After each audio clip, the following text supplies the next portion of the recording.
పిఠాపురం నియోజకవర్గంలో జనసేనాని పవన్ కళ్యాణ్ని ఓడించేందుకు జగన్మోహన్ రెడ్డి ఓటుకు ₹1,00,000 ఖర్చు పెట్టేందుకైనా సిద్ధమయ్యారని, కానీ జగన్మోహన్ రెడ్డి వ్యూహాన్ని పవన్ కళ్యాణ్ చాకచక్యంగా తిప్పికొట్టారు అంటూ కూడా ఒక వార్త ఇప్పుడు సోషల్ మీడియాలో చక్కర్లు కొడుతున్న నేపథ్యంలో ఈ అంశానికి సంబంధించి మనతో మాట్లాడేందుకు ప్రముఖ రాజకీయ విశ్లేషకులు, ప్రముఖ సీనియర్ జర్నలిస్ట్ సిఎస్ రావు గారు మనతో ఉన్నారు. సార్తో మాట్లాడదాం. సార్ నమస్తే. సార్ నమస్తే.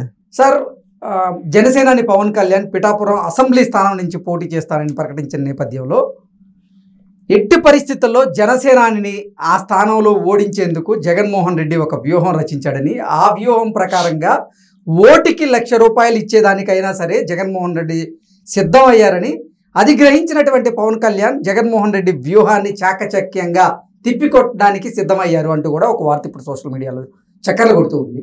ఏంటి సార్ ఈ వార్తలో వాస్తవం ఉందా? ఇప్పుడు పవన్ కళ్యాణ్ చాలా సీరియస్గా ఒక కామెంట్ చేశాడు. ఓటుకి 1,00,000 ఇచ్చైనా సరే నన్ను ఓడించడానికి జగన్మోహన్ రెడ్డి ప్రయత్నం చేస్తున్నారు అనేది ఆయన చేసినటువంటి వ్యాఖ్య. అంటే ఆయన దగ్గర ఇన్ఫర్మేషన్ లేకుండా ఆ వ్యాఖ్య చేసి ఉంటారంటే ఖచ్చితంగా ఇన్ఫర్మేషన్ ఉంటుంది ఆయన దగ్గర అని చెప్పి మనం భావించాలి. కారణం ఏంటంటే ఏ ఆధారం లేకుండా, ఎలాంటి సమాచారం లేకుండా పవన్ కళ్యాణ్ అలాంటి వ్యాఖ్యలు చెయ్యరు, చేసి అన్రెస్ట్ క్రియేట్ చేయరు.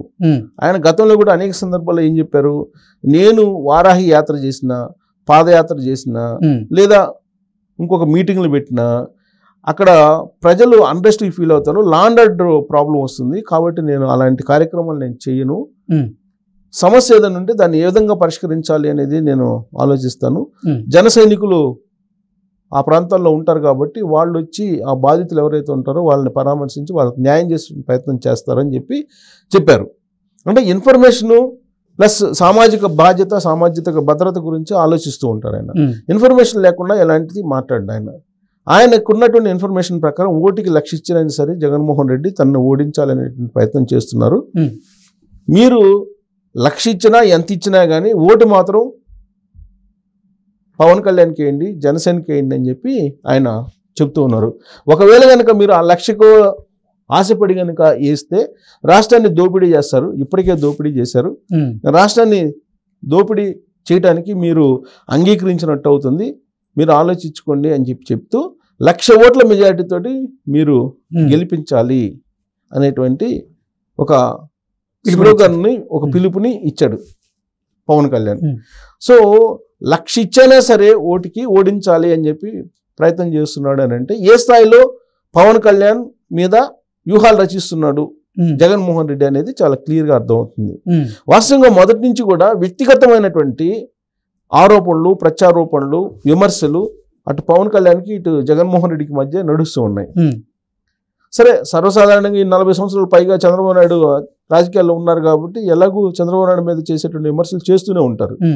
కానీ పవన్ కళ్యాణ్ 4 పెళ్లిళ్ళు, దత్తపుత్రుడు, ప్యాకేజీ స్టారు, ఇలాంటివన్నీ కూడా పవన్ కళ్యాణ్ మీదనే మొదటి నుంచి దాడి చేస్తూ వచ్చారు. ఎవరు? జగన్మోహన్ రెడ్డి.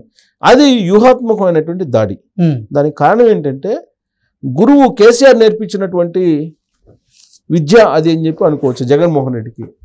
ఎలాగంటే కేసీఆర్ ఎప్పుడు కూడా ఆయన 10 సంవత్సరాల టెన్యూర్లో బీఆర్ఎస్ పార్టీకి ప్రత్యామ్నాయం కాంగ్రెసా లేదా బీజేపీయా అనేటువంటి కన్ఫ్యూజన్ క్రియేట్ చేశారు తెలంగాణలో.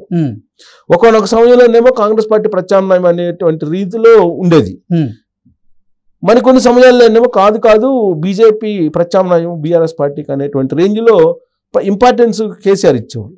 అంటే కేసీఆర్ ఏ పార్టీకి ఇంపార్టెన్స్ ఇచ్చేవాళ్ళు ఆ పార్టీ ప్రత్యామ్నాయం అనుకునేటువంటి దిశగా తెలంగాణ సమాజాన్ని తీసుకెళ్ళగలిగాడు కేసీఆర్. సేమ్ అలాంటి ఫార్ములాని ఆంధ్రప్రదేశ్లో జగన్మోహన్ రెడ్డి ఇంప్లిమెంట్ చేశారు. కానీ అక్కడ చంద్రబాబు నాయుడు అపరచానికుడు ఉన్నారు కాబట్టి అది వర్కౌట్ కాలా. కానీ అక్కడ ప్లే చేసింది మాత్రం కేసీఆర్ కి సంబంధించినటువంటి ఫార్ములానే ప్లే చేశాడు. అక్కడ అది పనిచేయలేదు, పూర్తి స్థాయిలో పనిచేయలేదు, కొంతవరకు అయితే పనిచేసిందని చెప్పి అనుకోవాలి మనం. ఎందుకనంటే పవన్ కళ్యాణ్ ఎప్పుడు ఆంధ్రాకి వెళ్ళినా, లేదా పవన్ కళ్యాణ్ ఎప్పుడు రోడ్ షోలు పెట్టినా, మీటింగ్లు పెట్టినా ఒక హైప్ క్రియేట్ చేసేవాళ్ళు వైఎస్ఆర్ కాంగ్రెస్ పార్టీకి సంబంధించినటువంటి వాళ్ళు. ఆ మీటింగ్కి అనుమతులు ఇవ్వకపోవటం, లేదా ఆ రోడ్ షోకి అనుమతులు ఇవ్వకపోవటం, లేదా ఈయన్ని వైజాగ్ పోవాలని ప్రయత్నించినప్పుడు ఆ వైజాగ్ సంబంధించినటువంటి విమానానికి సంబంధించి పర్మిషన్, అక్కడ ల్యాండింగ్ పర్మిషన్ ఇవ్వకుండా చేయటం, లేదా అక్కడికి వచ్చిన తర్వాత విమానాశ్రయం నుంచి బయటికి రాకుండా హోటల్లోనే ఉండేలాగా చేయటం, ఇలా రకరకాలు చేసేవాళ్ళు. చంద్రబాబు నాయుడు రాజమండ్రి సెంట్రల్ జైల్లో ఉన్నప్పుడు పరామర్శించడానికి వెళ్తే ఈయన రోడ్డు మీద కొనుక్కొని నిరసన వ్యక్తం చేసే పరిస్థితి తీసుకొచ్చారు వైసీపీ వాళ్ళు. సో ఇదంతా కూడా వ్యూహాత్మకంగా వైఎస్ఆర్ కాంగ్రెస్ పార్టీ గత 4-5 సంవత్సరాల నుంచి ఆడుతున్నటువంటి ఒక గేమ్. ఒక హైప్ జనసేనకి క్రియేట్ చేస్తే ఆటోమేటిక్గా తెలుగుదేశం పార్టీ పడిపోతుంది అనేటువంటి ఉద్దేశంతో వాళ్ళు వ్యూహాత్మకంగా జగన్మోహన్ రెడ్డి చేసినటువంటి ఒక ఎత్తుగడ అది. అయితే ఆ ఎత్తుగడ సక్సెస్ కాల. చంద్రబాబు నాయుడు వ్యూహాలకి ఆయన ఎత్తుగడ ఏం పనిచేయాల. పవన్ కళ్యాణ్ తెలుగుదేశం పార్టీ రెండు, చంద్రబాబు నాయుడు ఇద్దరు పొత్తు పెట్టుకున్నారు. పొత్తు పెట్టుకున్నప్పుడు కూడా ఆ పొత్తులో కూడా ప్రొవోక్ చేసేటువంటి కార్యక్రమం ప్రొవోక్ చేయాలనే ప్రయత్నం చేశారు. అంటే అసలు జనసేనకి ఏంది 21ఏనా, 2 లోక్సభేనా, దానికోసం నువ్వు వెళ్ళింది ఎమ్మెల్యే కావడం కోసం నువ్వు తెలుగుదేశం పార్టీతో పొత్తు పెట్టుకున్నావా? నువ్వు పార్టీ అసలు ఎమ్మెల్యే కావడానికి పెట్టుకున్నావా? ఎమ్మెల్యే కావడానికి అయితే ఏదో పార్టీలో చేరితే ఎమ్మెల్యే అవుతావు కదా, అసలు నీకు పార్టీ ఎందుకు? 10 సంవత్సరాల నుంచి పార్టీ పెట్టుకొని నువ్వు చంద్రబాబు నాయుడికి సీఎం చేయడానిక, చంద్రబాబు నాయుడిని తెలుగుదేశం పార్టీ అధికారంలో తీసుకురావడానిక, ఇలా రకరకాల ప్రొవోకేషన్స్ చేశారు. అయితే వాస్తవాలు పవన్ కళ్యాణ్ తెలుసు, ప్లస్ చంద్రబాబు నాయుడికి కూడా తెలుసు. వాళ్ళిద్దరు కలిసి మాట్లాడుకున్నారు. దాంతో జగన్మోహన్ రెడ్డి వేసినటువంటి వ్యూహం బెడిసి కొట్టిందని చెప్పుకోవాలి. అలా కాకుండా ఇక్కడ కేసీఆర్ ఏదైతే నాటకం వేశారో బీజేపీ కాంగ్రెస్ మధ్య, అలాగే ఆంధ్రప్రదేశ్ మధ్య జనసేన తెలుగుదేశం పార్టీ మధ్య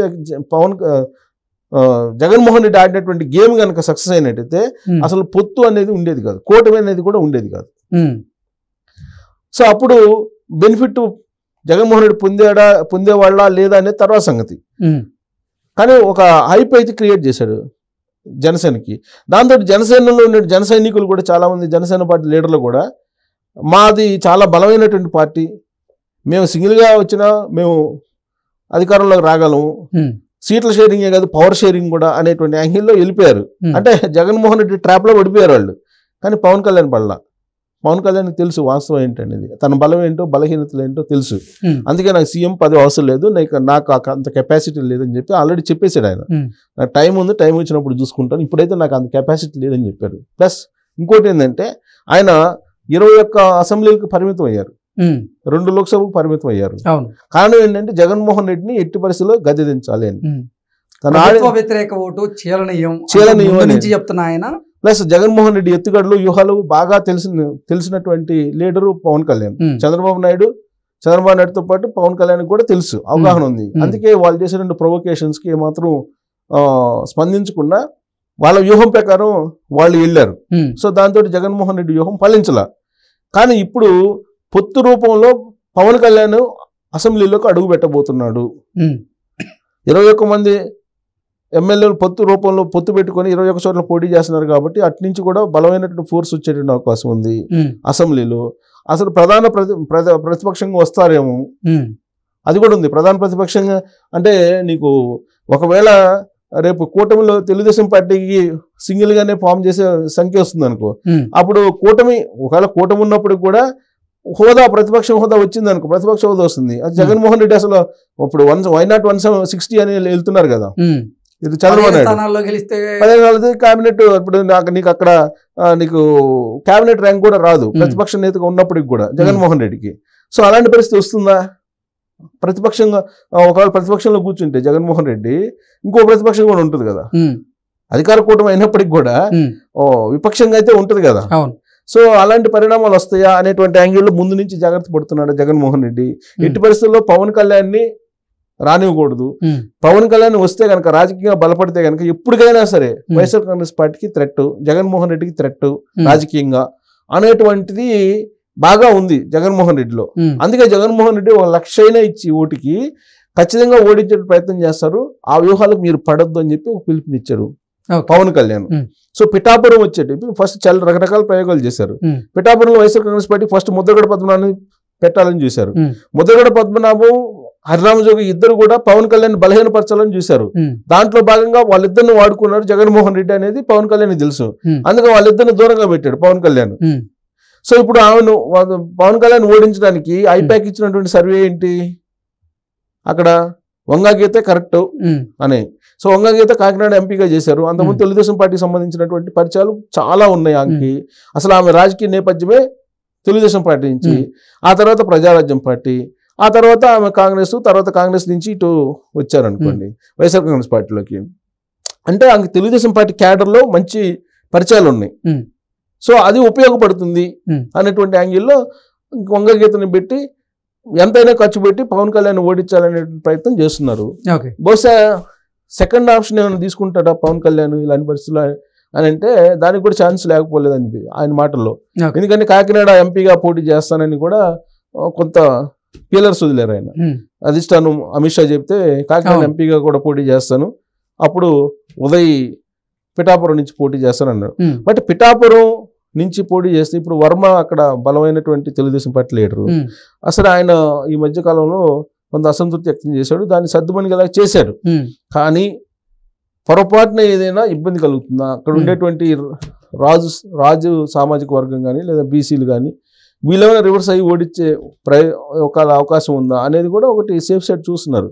సో అక్కడ పరిస్థితులను బట్టి చూస్తున్నారు. అందుకే 1,00,000 ఇచ్చైనా సరే పవన్ కళ్యాణ్ ఓడించాలి, ఓటుకి 1,00,000 ఇచ్చానైనా సరే అనే యాంగిల్లో వైసీపీ ఉంది అని అంటే ఎంత సీరియస్గా ఉందనేది పవన్ కళ్యాణ్ తెలుసు. అందుకే ఆయన అక్కడ పోయి క్యాంపెయిన్ చేసుకుంటున్నారు. సో జగన్మోహన్ రెడ్డి 1,00,000 ఇస్తాడు ఆ ఓటుకి అని అంటే ఇవ్వగలడు అనేది పవన్ కళ్యాణ్ చెప్తున్నారు. ఎందుకంటే గత 5 సంవత్సరాల నుంచి లిక్కరు ఇసుక ఇవన్నీ చాలా దూసేసాడు. 1,00,000 అనేది అసలు నథింగ్ అతనికి. ఓటుకి 1,00,000 అయితే ఈజీగా ఇస్తాడు అనేది. ఇచ్చినా తీసుకోండి, ఓటు మాత్రం నాకేంటి అని చెప్తున్నాడు. సో పవన్ కళ్యాణ్ జగన్మోహన్ రెడ్డి ఇచ్చే ₹1,00,000 తీసుకోండి, నన్ను 1,00,000 మెజారిటీతో గెలిపించండి పవన్ కళ్యాణ్ చెప్తున్నారు. Okay sir, thank you so much. Thank you.